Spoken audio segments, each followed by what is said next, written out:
J'ai reçu pas mal du coup de questions. Donc Evelyne, j'espère que tu es là du coup, je pense qu'elle est connectée. J'ai reçu pas mal de questions. Donc le personal branding, on entend souvent pas mal de choses. On se dit oui, c'est pour les stars, c'est pour les personnes qui sont connues, c'est pour les hommes politiques. Eh bien non, c'est pas que pour les hommes politiques. Je voulais vraiment mettre en avant moi le personal branding pour les non-personnalités. On entend beaucoup de choses, on se dit ça coûte cher, il faut faire plein de choses. Non, il y a le site 5 euros .com qui existe, il y a pas mal de choses qui existent, donc vraiment, il ne faut pas hésiter à se mettre au personal branding. Donc, pourquoi? Parce que le personal branding, c'est un mélange savant entre le marketing et la communication. Donc, le marketing digital, la communication et pas mal aussi de SEO et de branding. Ça veut dire, on communique, on détermine une cible dans le marketing, on communique, et ensuite, on fait tout son branding, donc son logo, sa charte graphique, sa baseline. Donc, c'est justement là où j'aime bien me positionner puisque j'ai lancé pas mal de marques et ça me permet de pouvoir en parler aujourd'hui. Donc, je pense que c'est tout à fait légitime. Pour moi, le personal branding, c'est vraiment se démarquer pour vous faire remarquer. Donc, vous êtes une marque, vous êtes un produit en tout cas au minimum et vous êtes votre propre vitrine. Donc, essayez un peu de vous projeter quelques secondes un samedi dans une rue très commerçante. Qu'est-ce qui va vous donner envie d'aller dans cette boutique plutôt qu'un autre? Eh ben, ça va être tout, ça va être l'ambiance, ça va être la mise en avant des produits, ça va être la lumière, ça va être pas mal de choses. Donc, c'est la multiplication des points de contact qui vont vous aider dans votre personal branding. Donc, essayez vraiment de vous projeter dans le magasin. Vous êtes un produit. Quand vous êtes en recherche d'emploi, vous êtes un produit.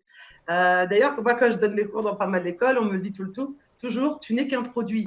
C'est quand même dommage, mais en tout cas, c'est comme ça qu'il faut vraiment se positionner. Tu sais, Donc, tu sais que tu es en train de choquer 80% des gens. De dire, ah non, moi c'est je suis pas vrai, un produit, pourquoi, madame. dis-moi? Je suis un être humain, madame. Moi je suis pas un produit. Hein. Comment on leur fait Je comprendre sais, que mais c'est écoute, pas grave? on me l'a dit tellement de fois. Moi, à peu près, je forme 300 élèves sur le marketing digital, la strat et LinkedIn par semaine. Et quand je dis non, mais les PowerPoint, ils sont artistiques, on achète un produit. Je dis non, je suis une personne. Non, on achète un produit.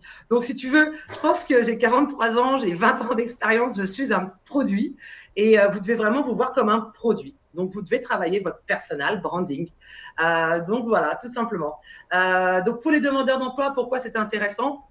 Parce que très simplement, moi, j'ai accompagné pas mal de chercheurs d'emploi et j'ai remarqué vraiment qu'une fois que le branding était travaillé, le SEO, que ce soit sur Google ou les réseaux sociaux, on avait des augmentations de vues de profil qui vont. Donc, justement, j'ai vraiment plaisir à vous partager en quelques instants. J'essaye d'aller vite. Heureusement que j'ai un gros débit parce que sinon, ce serait compliqué. Euh, donc, on peut voir vraiment qu'il y a eu des différences du coup qui vont de 95%, ça dépend, jusqu'à plus de 700%.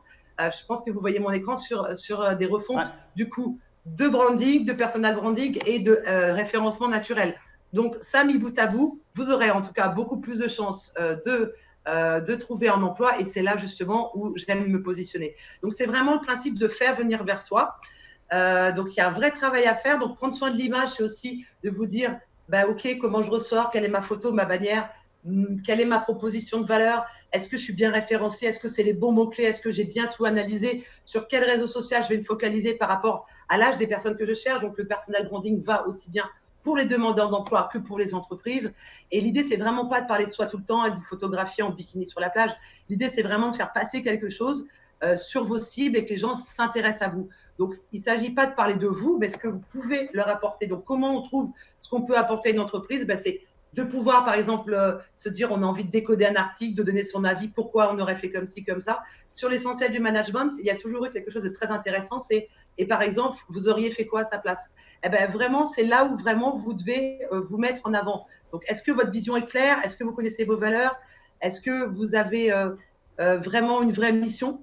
Quel est votre savoir-faire? Quels sont les gens auxquels vous vous adressez? Et ensuite, avez-vous fait une valeur?